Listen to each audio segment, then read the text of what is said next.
Hello, my fellow warriors. Dr. Diane Gazer here with another episode of the Doc Talk series. We are going to bring on Coach Carrington from behind the scenes.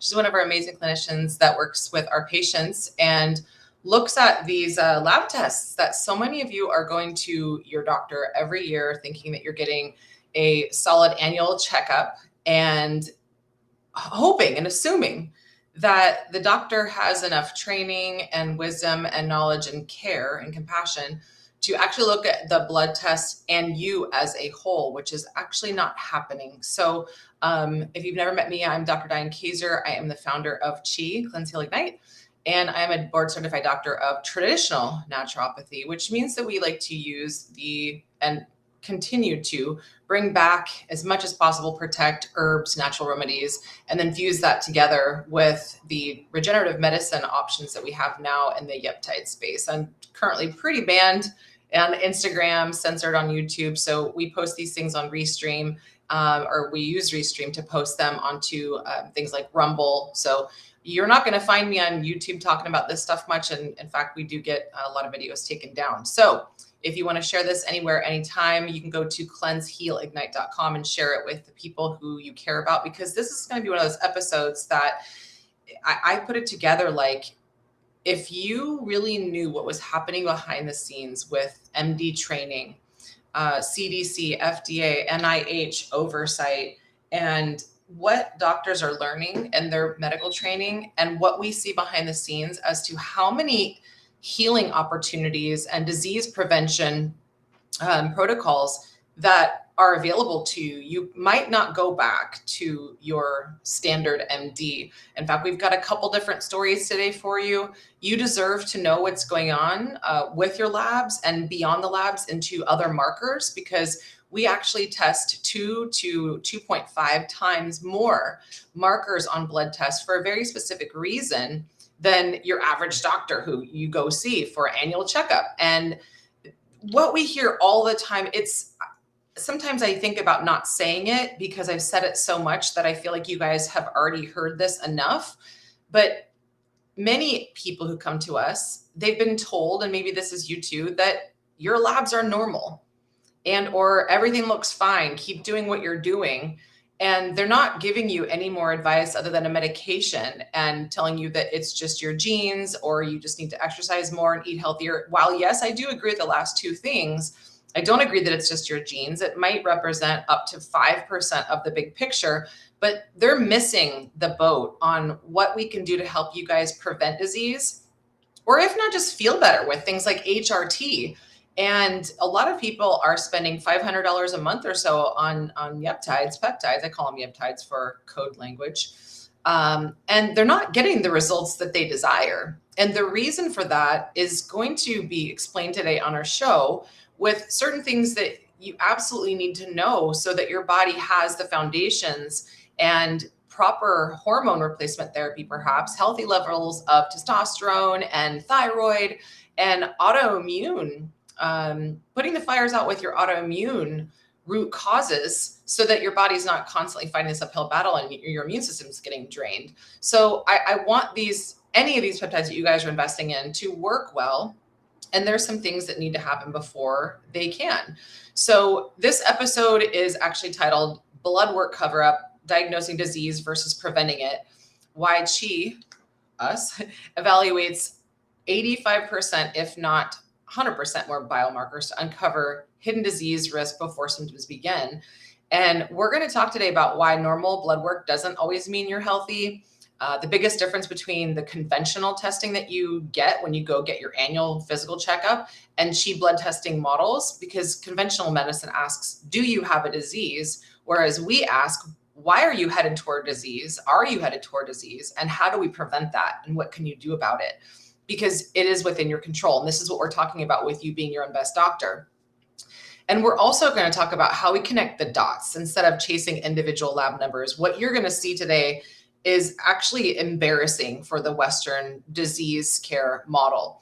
The markers that we look at in our space are functional medicine. They're optimal health markers versus these wide ass markers that you'll see on a blood test where your doctor says you're in range, Whereas we would say something like, well, you're on the low end of the spectrum. We would prefer you to feel amazing. And to feel amazing, that marker should be closer to double or triple where you're at right now. And so many doctors are missing really severe cardiovascular disease and metabolic health and people who are on the verge of diabetes. And it's like, well, okay, let's maybe wait until they actually are full-blown diabetic and then put them on Ozempic or insulin, or let's just wait and keep an eye on it. And then you have cancer and then you get radiation and chemo. Whereas this is where all the money is spent. This is the number one cause of disease or death today is heart disease. So this is not just an episode about heart disease, but your heart has everything to do with the rest of your body's health. So we're going to talk about how we actually connect all of these dots for patterns instead of chasing individual lab numbers. And then due to the rise of heart issues, plaques, and strokes, like my father, who almost died last year because the doctor completely missed it, and I saved his life by telling them, get another opinion from my doctor team. And then we did. And then he was in for surgery within 2 weeks to have 3 heart stents put in because he was so backed up and clogged. So I'm very passionate about this topic, but we're also, because of this, you're going to hear more about, we're adding 4 more markers to our advanced panel. And why we're doing this, because there are 4 critical markers that your average cardiovascular expert, your heart disease specialist is not looking at. So we're looking deeper into vascular inflammation, unstable plaque. How do these things even get there? And I'm going to tell you right now that even though you may not have been diagnosed with some heart condition, or maybe your heart markers were not off, everybody's struggling to some degree right now of inflammation. And this is how it begins. So we want to prevent it from happening. And many people come to us and they want to become a patient, but they've already been struggling with issues for 10 plus years. And I don't want this to be the reality for us anymore. You deserve to know how to prevent disease rather than take 3 medications and then get worse, realize the medications didn't help, that the doctor doesn't care, and you're not getting anywhere, and you finally want to take matters in your own hand. I think that most people need to learn this way, unfortunately, but hopefully this episode will help you guys realize that there's another way to look at your health. And we're going to talk about the real patients that we're seeing in our landscape. So I'm going to bring on Carrington, and we're going to talk about some of the statistics, because statins are becoming the new way of, air quotes, treating heart disease. Before we get into that, welcome to the show, Carrington. Hi, thanks for having me. I'm excited to talk about this. Me too. And apparently it's Valentine's Day here. And what's really cool is that we are talking about heart health and inflammation, and heart health has to do with everybody. So again, don't tune out just because you're like, oh, I don't have that in my genetics. But I wore pink, she wore red. And apparently this is exactly what we're supposed to be talking about today. So here's the statistics. And I want you to comment on this, Carrington, because you see a lot in our practice and trends, what people are taking, what they don't want to take, what they're told to take. The big news right now, and this is headline news, is that, could 30 million more Americans be prescribed statins? And people take these like they're candy because their doctor, air quotes, put them on them. This is language that keeps you trapped. Is my doctor put me on them? To me, that sounds like your doctor pushed you up against the wall and said, you need to take these or else you're going to die. Mm-hmm. And sometimes that actually is the language. But to me, that's a wake-up call and an invitation for you to go, wait, I'm actually authorizing these things to be put in me. I would be the one swallowing them. I'm in charge. I'm in charge, right? Like my doctor put me on them, tells me that you feel powerless, and you're subverting your power to a doctor who knows better than you. And so we want to, in all of these episodes and the work that we do behind the scenes in our VIP group and with patients and on these podcasts, is to help you realize that you have a lot more control than you think, but you need to actually take that accountability. So the big news right now is that these new cholesterol guidelines could make nearly 30 million additional Americans eligible for statins. Adults 30 years and older may not qualify if they meet certain cardiovascular risk criteria. And according to this discussion, up to 95% of adults aged 70 to 80 could now meet eligibility recommendations under the updated guidelines. So Carrington, we were talking about this before the show. This even shows that perhaps 1 in 10 adults aged 30 to 40 could become eligible. Can you talk a little bit more about that? It reminds me of like when I very first started working with a cardiologist, and he told me that in the hospital, what he was told to do clinically was that if anyone came in with a family history of elevated cholesterol or family heart disease that they didn't even pull labs on them. They just put them on a statin. And the only thing that blocked them at that time was insurance approval for their age. Now, with this widening gap, insurance will cover statin use and daily statin use for anywhere from 30 to 80 years old with no blood work. What we're going to talk about today is advanced blood work to really kind of dive in.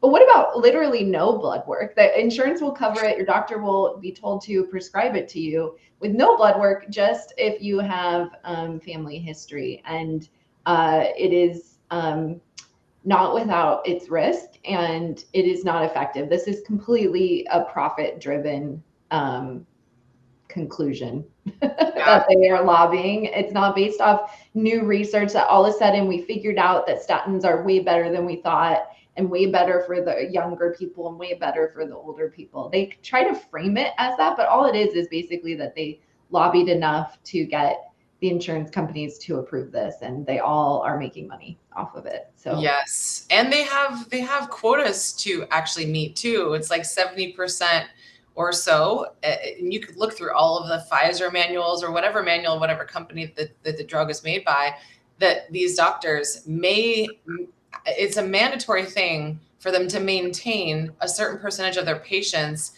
compliant to taking these medications, or else they could lose their job. They're not necessarily the medical license, but their job as a drug dealer. And they also may not get their bonus. And so that's why you're seeing a lot of this bedside manner looking like it's become pretty dictator. And like, you don't have a say. And that's where people end up saying, my doctor put me on this, because you eventually just kind of cave and surrender. Like, okay, well, God, they're scaring the hell out of me that I might die without these. This is what happened with my dad too. You know, he's like, well, no, I got to take this for the rest of my life. And that's great customer model, right? Yeah. So, you know, the thing, and they really do that. You talked about like patterns we see. One pattern I see all the time is people saying, my doctor got so angry with me that they walked out, you know, and like they take this very personal. It reminds me of trying to see a pediatrician when you don't want to vaccinate your children. It's the same emotional response where they start being extremely aggressive and threatening you, and then you're in a stress state, needing your health worked on, going to someone that's supposed to help you and take care of you. And instead they kind of induce this really traumatic kind of health experience that makes people then avoid getting their blood work done, being responsible, because they're faced with this massive confrontation, and the confrontation is unwarranted. It's based off profit, not science. And doctors are just told what to do. And if let's say you're a very conscientious person, you always want to do the right thing and you want to be on top of stuff. And so you go in naively thinking, well, if my doctor said I need to be on this, the need must be extremely high. No, they're just clinically told to put you on that. And then to tell you if you don't, you'll die. And there's just no evidence for that. I actually am a firm believer that more people die on statins than they do without it, because they are given this false lie that once we lower your cholesterol, your total cholesterol to 50, let's say, then you're good. You're in the clear, no cardiovascular risk. So people do not change their lifestyle, their diet, their habits, their environmental toxins. They don't go looking at any of it, because we just told the body to stop sending a signal of disease state. And we thought that was like how we fix the disease. That's not how you fix the disease. The disease state is still there. And so people are still having heart attacks and dying while on a statin. And the whole time they thought they were fine. And their doctor even said they were being managed and they were fine, and they're really not fine. All of that disease is still brewing under the surface. And I think with this widening gap, all we'll see is more cardiovascular death. You know what? All of that language that you just so eloquently stated, Carrington, is it reminds me of the exact language from COVID. You know, take the shot and you will not, there's a 98% chance you won't get COVID, but they injected them with the very said thing. Then they got worse and they got sick. And now all the data it's all over social media right now, what the actual CDC has admitted to in terms of what these vaccines cause, well, COVID specifically shots. And now also, mind you, a lot of these MDs, if not all of them now, if you're going to a standard prison hospital, they've all been jabbed. So if you're listening to the show and you have awakened to this whole COVID scheme pandemic, and you realize it was just one big money grab and MK Ultra approach to get us all completely hive-minded to surrender and do what they say, then you probably haven't taken the shot, but you're still going to doctors who have and who are actually being even more controlled in that system than ever. The doctors who saw what was happening in 2020, they got out of practice, or they lost their medical license, or they're no longer working in the hospitals, and they're more in this space now where we're talking about root causation. And to your point earlier, Carrington, what the research I was doing before this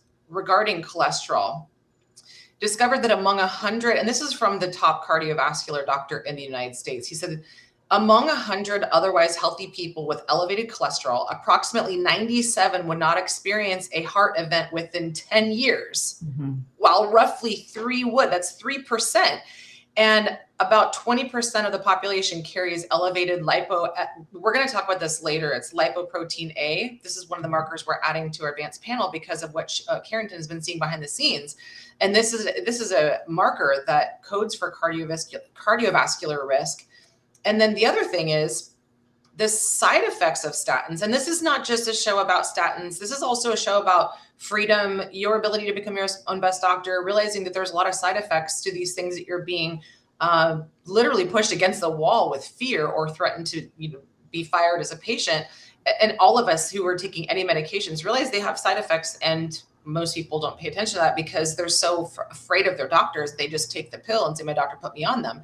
So there's several potential adverse effects of statins, including muscle pain, muscle weakness, tendon pain, tendon rupture, fatigue, feeling generally unwell and not yourself, possible increases in blood sugar. Now we're going to replace one problem with another, and then you might need to be on Ozempic or insulin because you now become diabetic. And then there's ongoing research into possible cognitive effects, such as memory changes.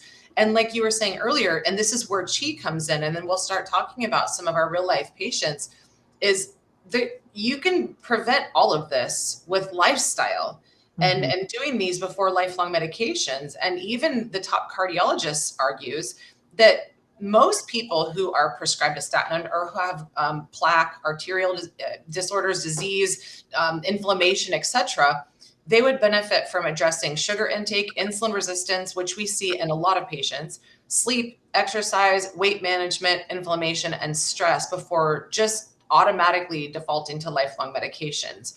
So when we talk about prevention, when we talk about lifestyle, this is where we start to see people say, okay, I actually might not need to take this statin or anything, or get off of this medication, or prevent this disease, or get off this spectrum. But we first have to look deeper with the labs that we use, and then also look at the whole person and the whole environment and the whole health history, rather than just looking at some standard CBC that barely looks for much of anything.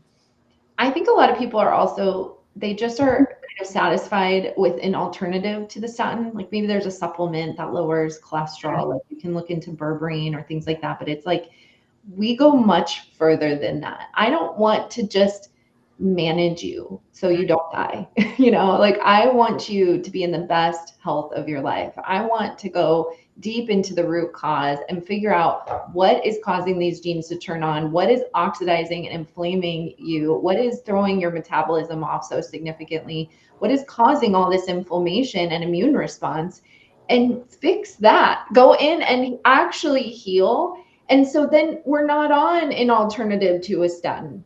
We're not in this symptom management mode. We are now thriving in the best health of our life, adding years and longevity to our life. And so I kind of throw out the whole conversation as it begins with, like, what is better, this supplement or this? The supplements or alternatives to statins are always a temporary support system while we're working on root cause. And that's how it should be. Even if you choose to use the statin, it should always be a temporary support while you're diving deeper, versus what physicians are doing now, which is put you on a statin, see you in a year. I'll run just a basic 1970s lipid profile on you and next year, and we'll call it a day. And we're just going to do that until you die. Vintage 1970s, like these. So that's a good mic drop right there. Carrington just called the standard CBC annual visit checkup that you guys get. They're vintage. It's like a record. It's like vintage blood testing. It's not in a cute way. What lab test is this? It's wearing a wig and it has one glove. Like, you deserve a lot more modern than that, you know. And the other thing too is that, you know, one thing that was going around 2 weeks ago, I'm not sure if there's an update on it now, or if you've heard about it, Carrington, or anybody, feel free to comment below if you guys are listening to this and know some of these updates, because there's a lot to cover right now. It's a lot of wildfires happening, literally and metaphorically, as above, so below, with humans as well as land. But the Synthroid, I'm pretty sure it was Synthroid. One of the thyroid medications was actually, there was a nationwide shortage. And so people who were taking it, which is just T4, and we never recommend people just take T4. You know, we talk about this in our VIP group all the time. Many people are on Synthroid, air quotes, their doctor put them on it, but it's T4 only. You know, if you're going to do anything, T4, T3. And one of the patients that we have a case study that we'll get into today, he actually, air quotes, I'm not his doctor as far as an MD, I don't prescribe medicine, but his doctor overlooked him probably benefiting from being on a T4, T3 thyroid medication until we address the root causes of why he had hypothyroidism to begin with. Even though his doctor told him his labs were normal, keep doing whatever you're doing. And I'm like, I beg to differ. You're a ticking time bomb. And this is exactly what happened with my dad. I was like, you're a ticking time bomb. I took him down to Mexico. He met with my, you know, cardiologist doctor down here, and he looked him straight in the eye and said, you are a ticking time bomb. And I never told the doctor that's what I thought. So you guys deserve better than that. And so we're not doing vintage labs here. We're doing probably the most comprehensive approach to looking at the things that could be the hidden drivers for your disease and addressing them, like Carrington said, rather than, hey, there's, instead of medication, take berberine, instead of this one thing, do the other. No. Why is this even happening to begin with? And so, like, the fires that are happening all through the United States right now and other countries, I mean, it feels like every day there's another big wildfire. Look at the skin of the earth. Look at her. As above, so below. Humans are on fire inside too. Mm-hmm. So when you look at a wildfire, realize that there was an arsonist somewhere. We probably will never know who really said it, but you guys are also inflamed. All of us are fighting this uphill battle because so many things are causing inflammation. And for many, this causes heart disease. For other people, it can cause autoimmune disease. For other people, it could cause sleepless nights. For other people, it could just, neurological dysfunction. Everybody will have a different surface symptom and diagnosis or disease that shows up, but underneath, the root cause of 95% of disease is inflammation. So we talk about what are the arsonists, the stress, hormone imbalances, infections, and toxicity. What's the shit that's making you feel like shit? And there's always a multitude of all four of those things in some way. We want to help get to all of those reasons, become the health detectives for you guys, show you the actual data, look deeply into the matter with advanced diagnostic lab testing, and then get you a protocol where you're getting away from these arsonists who are setting the fires of your body, rather than just managing it with supplements, like Carrington said, because you will come in with a list of 50, and we've seen this before, right? You're like, here, Carrington, here's my 2 portfolios worth of, or boxes of supplements. And you're like, okay, let's get to work here. Let's consolidate this. Let's make it easier. People will argue with me on each one. They'll be like, can you reduce it? And then I reduce it. And they're like, what? Why should I stop that one? Is it like they have like emotionally bonded to it? And I'm like, you don't need it. It's okay. Yeah, well, there's that fear, right? It's like the fear. Well, the doctor told me to take this, and I got off of this, and now I'm taking the supplement. So if I don't take this, I might die. Like, what is the way that you've been programmed to think from your doctor? Most of the time, it's the physician, prison bar, that you're emotionally attached to this, because if you don't take it, then it could mean XYZ, and that's what Carrington is talking about here. So we can get emotionally attached to the things that are rescuing us, but really you're the only one that could rescue you. And in the totality of the entire galaxy that you are, and that's where we're looking at 11 systems of the body, all of them, connecting them, reviving them, igniting them, and restoring them so that you don't go backwards in time and do it again, because you have divorced the arsonists in your life. And mold is a big one. Yeah. We talk about this a lot. So let me get into the slides here. I'll start my screen share. I'm going to first start with an image here that is just revealing exactly what it is that we do with our blood testing versus what others are doing in standard conventional model, and why it's so important to look at exactly what's going on from that perspective. So let me maximize my screen here, and you guys can see it a bit better. This is conventional blood testing versus what we do. So the value system is completely different. The conventional model looks for disease. They use laboratory reference ranges that can differ across different states, different hospitals, but it's designed to identify disease and give you a medication or cut organs out or give you chemoradiation, not necessarily optimal health. They evaluate markers individually, and each marker is interpreted in isolation. They focus on diagnosis, identifies disease after it's present. If there's something that's off in the labs, they'll say, we'll keep an eye on it until one day it becomes a disease, and then we'll put you on a medication. Carrington and I beg to differ. We're like, no, can we prevent disease and look at what's happening now so the wildfire doesn't get started to begin with, like get rid of the arsonist. They often rely on medications. And then what we do is we look for dysfunction before disease. Why is your body headed toward disease? What's happening in the environment? What's happening with your diet, your water, everything.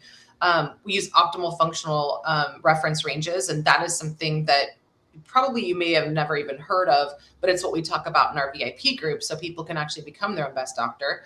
And then we recognize patterns in biomarker clusters. So we like to connect dots to uncover bigger picture and hidden risks. And then because most of these CBC lab tests, you look at them and they just give you standard markers, but it won't categorize things in terms of potential future health issues like cardiovascular issues, thyroid dysfunction, et cetera. And then we focus on prevention and rely on personalized protocols that are different for each person. So you also hear things, if you have heart disease, you should take this supplement. Or if you have plaque, you should take this supplement. And that's how people end up taking multiple supplements, thinking, okay, no, I had this problem, I'm going to plug it in with this supplement. Whereas we go, can we just simplify this whole thing with nutrition, lifestyle, detoxing the environment, knowing what toxins we're dealing with, peptides, regenerative therapies, et cetera, to prevent you from getting to that point. This is what makes us different and why our patients get results, because we don't chase symptoms, we uncover root causes. So we'll get into this a little bit later. I'm going to let Carrington take the wheel on a few patients where we decided, and Carrington is brilliant, we like to pool our resources and our minds, our hearts together and make decisions based on what patients might need and what diagnostic tools could help us to uncover what might be going on at a deeper level that their doctors are missing or not trained on or don't value or the insurance doesn't even pay for them. So that's another topic we'll get into. But this is a patient that I was working with yesterday in our elite VIP group. He came to us and he was taking, $500 worth of peptides, bioregulators a month. And he's like, I said, how have you been feeling? Let's not just talk about which other peptide should I take, what's next? How are you feeling from the first few months of the ones that you have been taking? And he hasn't been what we call like our 6-month patient. He came to us in January and we looked at his toxic burden analysis and found that he had really high levels of mold. And so he wanted to address some of these things, wanted to address his root causes. He was actually took cortisone shots for many years, which actually completely deactivates cortisol production from your adrenals, dysregulation. It's not an anti-inflammatory long-term. Anyway, go on and on about the dangers of this. But he wanted to know how he could take the lead on his own. So he started taking a lot of peptides and bioregulators. And when I asked him, how are you feeling with them so far? He's like, I feel a little bit better. I lost like 10 pounds. And I'm like, a little bit better? You spent like $1,500 so far on bioregulators and peptides. There's something going on deeper such that these peptides and bioregulators are not able to actually turn on the switches in your body. And I went to town to figure out why. And so what we found is that if you can look at this picture here, we like to put things into red flag priority and then yellow flag priority. So patients have an order to their healing journey, and look at clusters to see what kinds of things could be helpful now to address the majority of these things that are out of range. But the main point here is that this is an example of when you look at Western lab interpretation versus our optimal ranges, they're completely different. So TSH, as one example, this patient was at 3.6. This is not a blood test that we ran. It was ran by his MD. He told the MD, I want the kitchen sink. I want you to test everything, a comprehensive thyroid panel. His doctor said, okay, but yet he only tested 3 out of 8 markers of what we would consider a comprehensive thyroid panel. And by the way, after all of this, the doctor said, everything looks great. Keep doing what you're doing. His TSH was 3.6. In the conventional model, they consider 0.45 to 4.12 or 5 normal. Whereas we look at it and go, okay, you're actually in the hypothyroid range.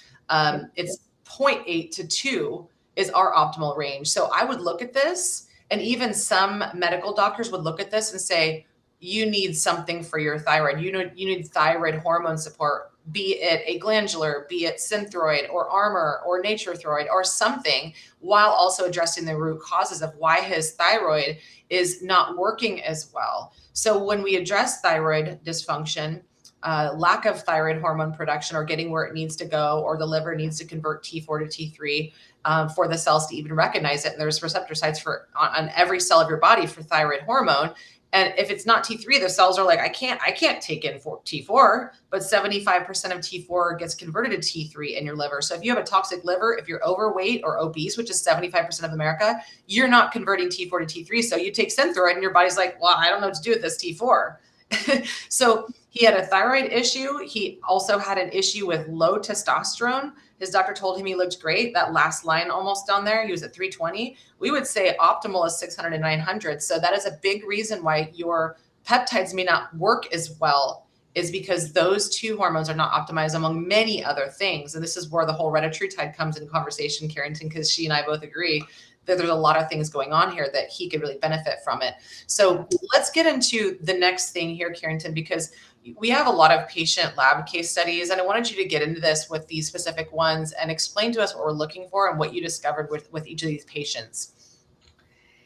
Yeah, so this was a patient that, first of all, didn't know that he had this high iron, and iron like this can elevate for patients that are doing testosterone injections, which is really common when cardiovascular disease is happening and you have low nitric oxide production and you start to get ED and things like that. And so they all get then put on testosterone injections, and then their hematocrit and iron goes up. Like the testosterone injections can, on some people, can do that. And so we really have to watch what iron is doing as well, and we also have to watch their hematocrit. So his iron was really high.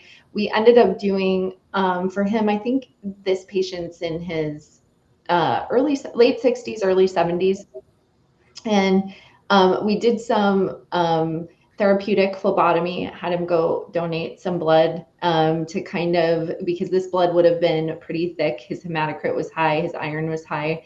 And essentially he had a lot of gut issues going on that kind of revealed themselves later that ended up being, I think, kind of root cause for this. And it was the gut issue root cause was from so much mold in his environment. He was really focused on metals before he came to us. And so he had a lot of knowledge around detox and all of that. And he was like actively trying to bind to metals and focus on lead and mercury from his past. And that was really good. That was definitely damaging. But what we found when we did his toxin panel was that he had a lot of mold in his home and in his environment.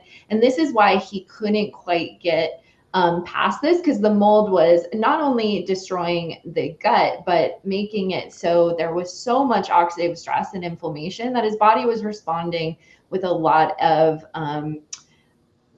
cholesterol, basically a lot of lipoproteins. Think of your lipoproteins, your LDL, as like the fireman going to put out a fire. So if there is elevated cholesterol, we need to figure out where the fire is. Is the fire cardiovascular? Like, is it in your arteries? Is that why the cholesterol is elevated, or is it somewhere else? Like, do you have joint pain? Do you have do you have severe leaky gut and gut issues? Do you have all of that? That's what's going to elevate it. So for him, it was really mold and gut related as we kind of move it down. But one thing I want you to notice that's different on this lab, and you can kind of see it in the other ones, was that ApoB and ApoA marker. Now above that, that LDL, cholesterol, triglyceride, that kind of stuff, that's like the 1970s. That's the vintage stuff I was talking about.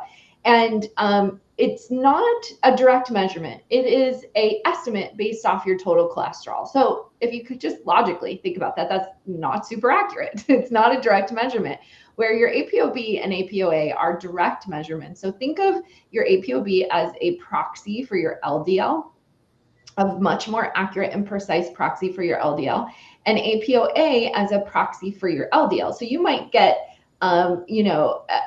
LDL elevated, and then you come and pull ApoB and ApoB is not elevated, or vice versa. So you're going to want to pay way more attention to the ApoB and ApoA, and even the ratio between those two is really important. I like looking at that 1970s panel for the triglyceride marker. That's going to tell us the most about how we're functioning with glucose in the diet, how metabolically related, like metabolic disease, is going to be more related. For this gentleman, metabolic disease was less of his issue. It was more the mold and gut and probably some genetics around blood markers. So his iron and his hematocrit and things like that were putting him at risk. But these are the markers you want to look at that are more important. You can go to the next panel.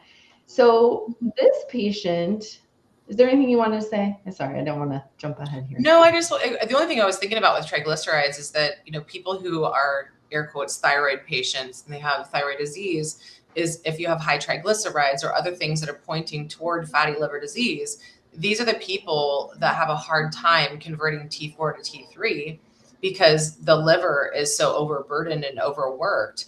And so this is where a patient, like I was just talking about, he might get prescribed Synthroid. I mean, if it's even available. I mean, you start relying on these medications and then they're no longer available, and people are now afraid because they're like, I thought I had to take this to not die, but now there's this nationwide shortage, or the insurance company charges you more because it's no longer going to be covered because you're high risk. I mean, all of these AI models can just determine at any moment that you're no longer covered for that specific medication. So this is our future. We talked about this on an episode about a month ago, where insurance companies are declining people, their care. So just know, if you have any of these things like fatty liver disease, high triglycerides, issues with this specific type of issue with glucose, then you may actually not even be benefiting from Synthroid, and you have to take more and more and more and more. And then you feel heart palpitations from the medication. So it's just another one thing I wanted to add.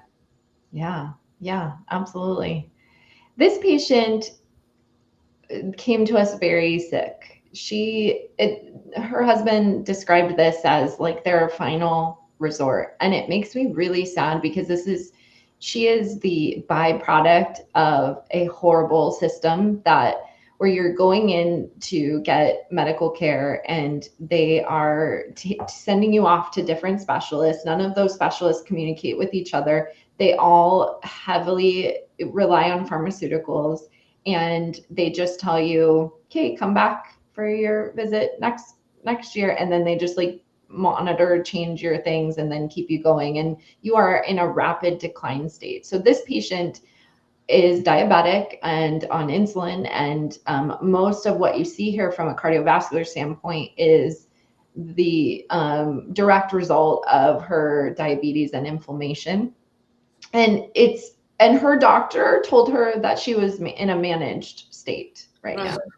And to me, this is like waiting for someone to die. Like, this is like, well, you have diabetes. I've done everything I can for you, which is put you on insulin and maybe some metformin. And, it is what it is. She also has COPD and struggles with, she's on full-time oxygen right now. And she's not old, probably younger than 50 years old.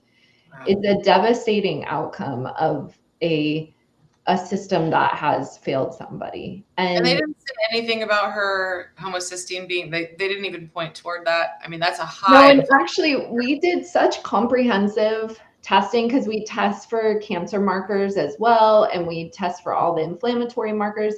Like, he had never even pulled her CRP. So when she brought this back to him, because I said, you need all of these medications adjusted based off what I'm seeing. Like, I think you're in early kidney failure, like all these things. And so I said, your doctor needs to be managing this much better than they are. Like, we're doing all our stuff, but like, this is, you're on medications that need to be managed. And when she brought the blood work to him and he reviewed it, he had never seen blood work like that before. He started panicking, like that, wanting to order an MRI on her and a CT scan and all the things, and thought she was dying. And it was like, you did not even watch this person. And also, she doesn't need all that. We just need you to like pay attention to her medications that you're just passing her along on. And so, like, for an example, hsCRP, that is an inflammatory marker throughout the whole body. It's measured in your arteries, and it can be specific to the heart. It's that last number there, but it is it can be overall body inflammation. Over 1 is high. And you'll see it on this marker, it just like goes to yellow, but over 1 is high. And so this is an extremely high marker. This is usually markers you see in people that are very sick, like they have an infection of some sort, like they're going septic, something like this is at this highest level of inflammation you can have all over the body. This is a body extremely struggling. So her doctor didn't even ever pull that. So she is saving her own life working in team ministry, and we have more appropriate testing to show us what's actually going on, and to take a more urgent approach, an intervention approach to her care. Good God. I mean, you heard it from Carrington that if a doctor panics when they see labs like this, it means that they were being negligent, and there's no way to even sue them or hold them accountable, because just remember this, they're all protected. So they have medical malpractice insurance, but I still have never even seen the doctor get sued in Western medicine because of negligence, and what would even determine that. So that's why it's so important that she's becoming her own best doctor, and we're helping her save her own life by showing her something she's never seen. So thanks, Carrington. All right, this is our next patient, unless you wanted to say anything else about the last one. No, I just wanted to, each of these is kind of like a unique experience. Like that first patient, the man I was talking about, I didn't think it was metabolic related, and that's kind of unique because a lot of these elevated lipids are metabolic related. He was super active, diet dialed right in, he was doing all the things, and he still was having all these cardiovascular issues, and it was really toxic burden from mold that he didn't know he had, destroying his gut and all the things. The last patient was all like the most extreme metabolic and disease state you can, like inflaming the whole body. This patient is a patient that has hyperlipidemic kind of genetics. So even though we are treating her, you can kind of see the tiny little dot. Like, we did a bunch of stuff to try to move stuff, and it did not work. Like, she started cholesterol started elevating, and this can, so her metabolic health is perfect. Like, she doesn't have any other than that triglyceride number. She's not overweight. Her A1C was perfect. If anything, her insulin was kind of too low. This is kind of a classic case of some genetics. And so for her, I'm looking into strategizing with her using kind of a low dose of GLP-1s based off we have amazing research on them in just the last few years as they've been FDA approved for weight loss. We finally started getting research on them where they weren't studying just diabetic patients. They now were studying just obesity and just autoimmune diseases. But there was a significant study in, what journal was it? I'm trying to remember now. I think it was JAMA. It was the New England Journal of Medicine. Yeah. And it was so incredibly profound. This is what got me into using it, because I have seen a lot of cardiovascular patients, and so looking at this research on it was so incredible and way better than statins. Let's just say, like for they studied patients over 55. They studied over 3,000 patients for 3 years. They had a 20% reduction in cardiovascular events over those 3 years. They had 17% lower risk of venous thromboembolism, which means blood clot, 31% lower risk of pulmonary embolism, 21% less likely to get emergency visits, and 44% decreased risk of death. 44%. When you look at statin research, they do not change all-cause mortality, because like I said, I think they cause more heart attacks or more deaths than they save, because people aren't treating root cause and think they're fine on a statin. And they only are negligible in cardiac event. So I think it's like within 3% they lower cardiac events. But the pharmaceutical company will have you imagining that they are the best thing you can do interventionally to lower your risk. And so they're going to put everyone from age 30 to 80 on it. Meanwhile, we have like low key under the radar, massive, well done studies showing 44% decreased risk of death on a GLP-1 for cardiovascular patients. And these patients were over 55. Most of them had heart failure, but they had, or other kind of coronary artery disease. So they were not young and they were already diagnosed with cardiovascular disease. And so they were already high risk for a cardiovascular event. This wasn't just general population study.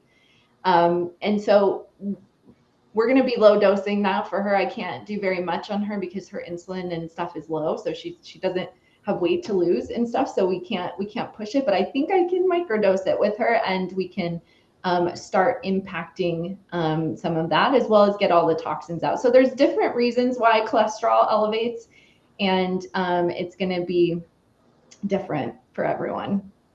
Yeah, there's the other patient, and you got to tune out right in a little bit, Carrington, I know, because we have our VIP group that several hundred people are in there taking their life in their own hands.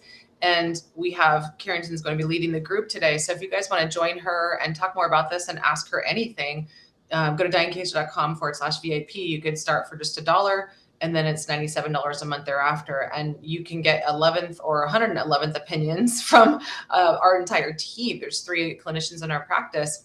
Before you go, Carrington, you know, one of the things I was even talking to, he's been a patient, but probably will hopefully sign on as a patient to do some deeper dives with us. The one I showed that I'll take on after you take off to go lead the group. I think he would benefit from Retta as well. Retta will soon become a medication, but it is still available through means that we cannot say here. But if you're on our email list, if you're in our tribe, we do share that so that you guys can access it at your own risk. Of course, we say it's, you know, gray market peptides, but we've done lots of podcasts, Carrington and I, about Retta, and she has great experience on GLPs. And GLPs, you know, get a bad rap out there from people who don't really understand it, whereas we can see it from the perspective of how to wrap it with lifestyle, versus the doctor handing you Ozempic and saying, here, you know, to start with 2.5 and then, you know, head up to 10 in the next month or so. And they might say exercise more, eat healthier, but you have an 8-minute time span for them to tell you about any of this stuff, which is why they're seeing, you know, 3,000 to 4,000 different lawsuits in a class action at this point. So when you say GLP, be careful, because there's different buckets we could put that into. And if you do it right, it could be a life changer and a game changer and a lifesaver. So that's something that we're exploring with the other guy, who I'll take on after you take off, Carrington. But I wanted to mention this because, yes, it's a little bit sciencey, but hopefully by now you're starting to get the big picture that you don't have to know these markers and these labs yourselves. We do this work for you, run them, and help you understand what these labs mean on one-on-one calls, so that you know what the importance and the impact these things have. So did you want to cover, we've got 4 slides on here, Carrington, of what we're adding to our advanced panel. Yeah, this is probably the most important one to add. I'm shocked, like literally shocked. Maybe I shouldn't be, that this is not a part of the standard panel. Lp(a) is a marker. It's a part of your lipoprotein. So it's part of the whole picture in your total cholesterol. But you can have perfect LDL, HDL, and total cholesterol markers and not know that you have elevated Lp(a). And that's because it is not tested, and it is a standard marker. This is not a gray area marker where just us functional medicine people are kind of interested in it.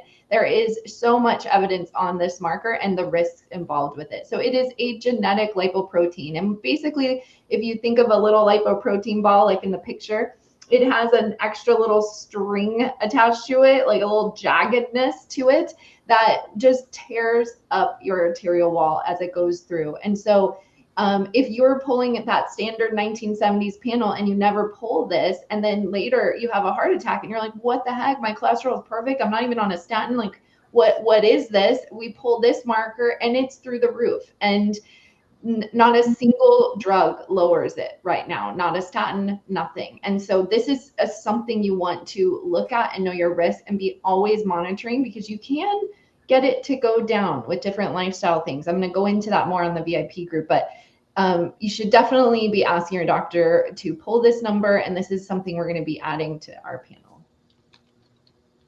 And most of the time when you're talking to doctors about adding these things, like the guy I'll talk about next, one of our patients, he asked the doctor to run the Cadillac, the kitchen sink of all things. This was not in it.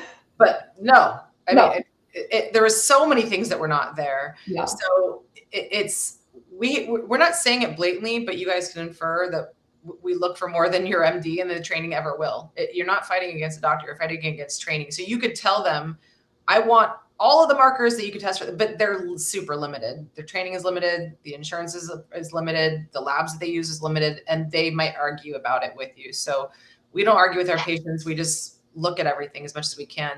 I know there was 3 more, Carrington. This one here, homocysteine, is really important and is a huge marker for inflammation. Yeah, so this marker and the very next one are important to pull for myeloperoxidase or MPO. These two are important to pull when there's elevated cholesterol, because like I said, or you said, you were talking about the arsonist. We got to figure out where the fire is, and is the fire in the heart, or else the elevated cholesterol is not doing that much. Like, it's not a cardiovascular risk. What is the cardiovascular risk is if there is a fire in the heart. Like if the inflammation is coming from the heart. Homocysteine is an inflammatory marker of the heart, but it is based off your methylation. So if you have some genetics that make you less efficient at methylating, you will not be, and you don't have support there with methyl nutrients and supplements, you will be not breaking down homocysteine enough. And when you don't break down that enzyme, it will inflame the heart. So it's a very heart-specific inflammatory marker, but it also tells us how you're methylating. And if you have genetics towards poor methylation, it's an immediate sign. So instead of getting the genetic panel of your MTHFR or something and kind of going that route, if you just pull homocysteine and it's high, you have those genes. So we have some struggle there with methylating. The myeloperoxidase is an immune system marker of oxidative stress. So it's basically your immune system responding inside the wall, because it's sort of like the beginning stages of coronary artery disease. There's inflamed, unstable plaque forming. The white blood cells are all kind of coming to the aid there. And so we want to watch, is there inflammation in the heart? Because you can have a 20-year-old with hyperlipidemia genetics and high cholesterol. Who cares? They do not need to be put on a statin. They do not have any disease risk. They're not going to have a heart attack. There's no disease happening, right? They just have elevated cholesterol. Cholesterol but if we have inflammation going on with the elevated cholesterol, then we have risk factors. So when you're looking at a panel, I will tell you, if MPO is elevated, homocysteine is elevated, and HSC are elevated, you're looking at likely a cardiac event within the next 4 months. Wow. If those 3 are elevated. So where the lipid panel told us none of that. Mm-hmm. Your cholesterol is high. You could have cholesterol high because you just had knee surgery. Like it is not cardiac specific unless you look at the inflammation markers. This last one is NT-proBNP. This is looking at beginning stages of heart failure. So Some people, all of us, like to avoid the doctors. You might have had years of kind of silent, not asymptomatic AFib or different irregular heart rhythms that were stressing your heart, or you might have um, done some rough things in your past, some hard drugs, some things. You might have been born a certain way and you have no idea that the heart is under a lot of stress. This is a marker where we can see kind of beginning stages of heart failure and start to reverse that. Heart failure is definitely reversible, and maybe up until a certain point. But so having this standard checked, it just means that you get to know that information well before you actually develop heart failure. And then they tell you. So you can, and it sounds scary, but it's not scary. If you know that the heart is stretchy, you can do a lot to help it. And then it's very static, like it moves. So you can just immediately bring it right back down. So these are markers we're going to be adding to Chi Ministry. I'm going to dive in a little bit deeper on them in the VIP, but I'm going to head on over there now. Yes, thank you, Carrington. So well said. And I'll comment on what she just mentioned, but thank you for your work in the ministry, Carrington. Enjoy the VIP group. If you guys are listening, or go ahead and hop off, Carrington. I'll take it from here. All right. Bye, guys. Thank you, Carrington. You guys will see her over in the VIP group. So again, if you want to tune in for that and ask questions about this or anything, it's dianekaiser.com/VIP. Or if you buy a course, one of our courses, you get the VIP group free for 7 days just to try it out. And a lot of people who come into our VIP group, or hear us on a podcast or me on a podcast somewhere, they're like, something is different here. And the difference is that we like to dig. We like to dig into these things because you deserve to know the root causes. I mean, it literally could be a sign of life or death. Like Carrington said here, if there are certain markers that we see in your labs, you could have a cardiac event and likely to within 4 months. And so what if you could actually predict your health? What if you could actually take a different timeline and say, no, I'm going to take charge of this and not have this event. I have my life to live. I have kids who depend on me. I have a purpose in my heart. I have whatever it is. If you're not ready to die, these are actually markers that could help you prevent that. And so you could go on a different timeline. And this is where people say, like, yes, we can help you predict certain things. We're not going to tell you exactly what's going to happen, but we can tell you that the odds are high that these things might happen. So I already showed you guys this. This is one of our patients, and he's likely to do more testing with us. There was a lot going on here that were red flags and yellow flags that his doctor said otherwise. Everything's fine. Keep doing what you're doing. So these findings, and I'm not going to go into all of this because I want to start wrapping up today, but this is what I mean by predictions. What these findings of all of these markers on the left, identify yourself in these things. If you had markers that were off based on what we see here, I mean, take a screenshot of this, look at your own labs and compare what Western lab interpretation is versus our optimal range. Look to see if you fall under our optimal range. And if not, then what could be going on and what could this mean in terms of what symptoms that you might notice?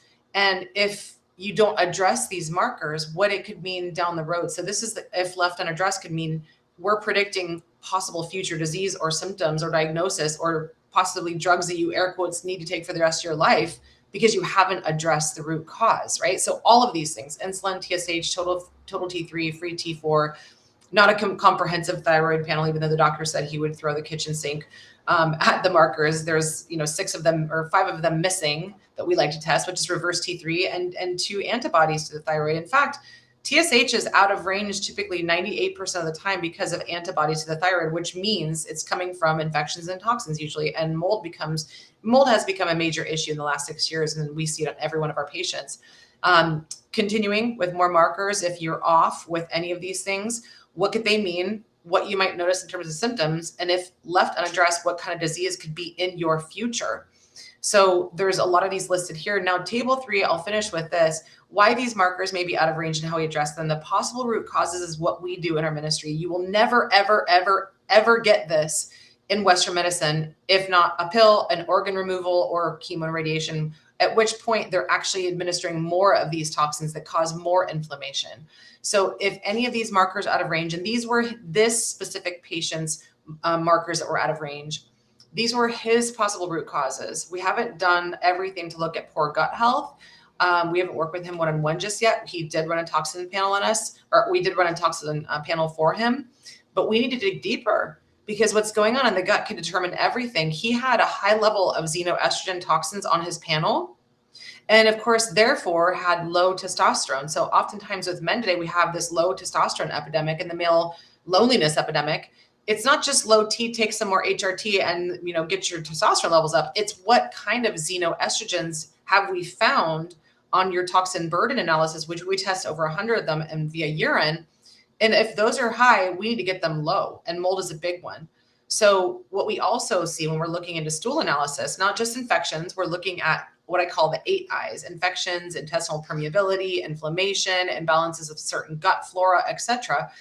And what we would likely find in his stool analysis is an enzyme called beta-glucuronidase. If that's high, he's not breaking down xenoestrogens well. And then therefore they end up recirculating through the gut, back up to the bile, through the bile, up to the gallbladder.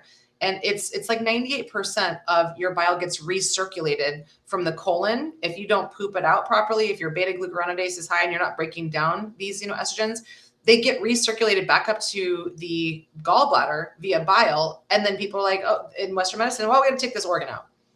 Well, we want to look deeper. What's going on here? It's like people just go on a detox.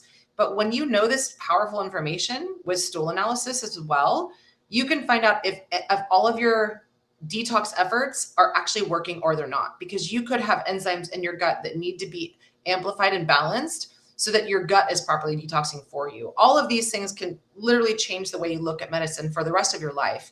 And so that's why we want to look deeper into poor gut health properly, and also get rid of the mold in his environment and his diet. Look at water. I mean, all of these things people typically tend to do, but when we see these things on labs, it's a different picture. And he, by the way, has a dander allergy. So he sometimes dander allergies to like a pet or a dog or what have you can be fixed through your gut and the microbes that are there. Your microbes matter so much more. And if you're working with a doctor that's not looking at your healthy microbes as well as infections, you're not going to get better. And you're just going to be running through a hamster wheel, running through the same symptoms, running through the next disease or fearing it. So he continuing on with his patterns that were yellow flags. What's going on? What are the root causes and how do we address them? Not just the lab. So this is what we do for our patients. Our goal isn't to normalize the labs. Our goal is to identify why these markers drifted out of range in the first place. Instead of chasing symptoms, we focus on correcting the upstream drivers. We want to lower inflammation, reduce toxic burden, address hidden infections, heal the gut, improve insulin sensitivity with beyond just things like retatrutide and GLPs, build lean muscle, optimize sleep and recovery, support healthy hormone production. When the terrain improves, the labs often improve naturally. Any patient that we are working with that has decided to take a GLP, including retatrutide, I'm like, let's look at, there are also probiotics. There are 3 different species that can help your gut produce its own GLP. So these species, the reason why we have actually become so air quotes GLP deficient, so to speak, and why GLPs are helping for so many people is because we have lost the microbes in our gut that were responsible for making GLPs to begin with. And we can see that on stool analysis. What degree have these species become extinct? How do we repopulate the gut so you can make your own GLPs again? So we look at all of this. These are the peptides that we talked about him considering. I can go into, we went into that in our Elite VIP group. You can also join the Elite VIP group that's on the VIP page and decide, and you could watch this replay. It was very powerful for him. 2 of these have either become drugs or will be, but we still have access, if you know what I mean. We could talk about that behind the scenes. Bioregulators are important. If you're on a GLP, you should be on a pancreas bioregulator. If you have arterial plaque, metabolic issues, or cardiovascular health, you should be taking a blood vessel bioregulator. I mean, this is the most popular one. It sells out quite often. If you guys want to buy any of this stuff, then I'll show you the link on how to. Pineal bioregulator is responsible for sleep and recovery. He still is having major issues with sleep. If you're not sleeping well, you can bet that you are likely to have some sort of cardiovascular emergency or stroke in the very near future, depending on what markers we might be able to see and predict for you guys. And so we already talked about this. His issues was insulin resistance, cardiometabolic risk, inflammation, lower testosterone, likely excess body fat because he's been exercising but not losing too much weight. And I'm like, we've got to look deeper. What's going on? He has a history of repeated corticosteroid injections. And so retatrutide can possibly address more of these issues simultaneously. So he doesn't end up on multiple peptides. He's never taken retatrutide, but this is what we're looking into deeper for him. We already went over these markers. If you guys are interested in becoming a patient, it's dianekaiser.com/patient. Apply to work with us. We don't just work with anybody. We do evaluate whether or not you're a good fit for us. You have to be somebody who's willing to take matters in your own hand, and we're not going to save you. We're not Western medicine. We're looking to help you save your own life so that you can be your own best doctor for the rest of your life. You don't need to learn these labs, learn what they mean, but we partner with you on them. If you're interested in looking into any kind of peptides, it's dianekaiser.com/yeptides. That's our code word for it. Discounts, coupon codes, etc., as well as certain access. We can't say things out here publicly about certain ones, but I'll just tell you that they are available. And then the VIP group is dianekaiser.com/VIP. So that's it for the show today, you guys. We covered a lot of ground. This is just scratching the surface as to what we do with testing. But what we like to do is take the trilogy of 3 different types of lab tests that's combined into one, 3 different types of toxic burden combined into one urine test, and multiple different markers within your stool analysis. And we look at that over a 6-month time period. So we don't throw all the labs at you at once. We have one-on-one calls with you every month for 6 months. You have weekly support. We give you protocols on peptides, bioregulators, nutritional supplements, HRT to consider. We help you remove what I call the blocking factors in your life, help you find where these toxins live in your environment, in your food, in your air, in your water, and help you learn the tools so that in the future you can learn how to figure this out too. One example is ewg.org/tapwater. And you can find out what's in your water supply. And this is where a lot of people are getting exposed to these toxins, getting septic, getting this, I would call it Cyclops parasite. This is the water that's growing our plants, our crops in the United States. This is why I left the United States. I couldn't handle it anymore. The regulation is terrible. They're not doing right. They're not doing a lot of oversight to protect us. So I went to a country that I feel does a better job of. So sometimes people need to leave their house. Sometimes they need to leave the country when we work with them, but we want to help you save your own life, not your convenience, because that's what most of us have been programmed to want. So I'm Dr. Diane Kaiser. I'm really grateful that all of you were here. Please share this episode. You guys are it's not meant to overwhelm you. It's meant to inspire you that there are so many other ways to look at what might be going on with your health. And we are a whole team, a whole ministry to help you figure out what that might look like. So comment below, let us know if you are one of the persons or patients that was prescribed something, and let us know what was your experience. Did your doctor look at any of these markers? Did your doctor tell you that your labs were normal? Did your doctor just say, we're going to look at it? We want you to all see that this is an epidemic and that we're all in this together.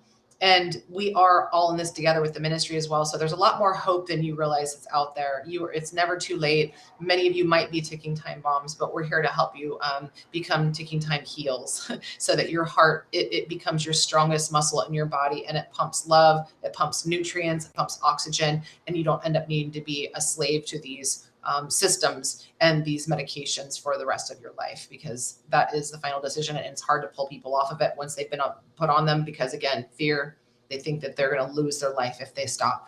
But before you get to that point, we're here for you. And even if you are at that point, like Carrington had said earlier, we like to evaluate these things and pitch you back to your doctor with the labs and see what next advice that they might have for you, which might include getting off your medications, because we look at the root causes that created the need to be on them to begin with from a different lens. All right, you guys, see you next week. Dr. Diane Kaiser out, and look forward to seeing you at that point. And if you want to be a patient or a VIP member, these are all the things that you could do to take matters in your own hand. We hope to see you there. Bye for now.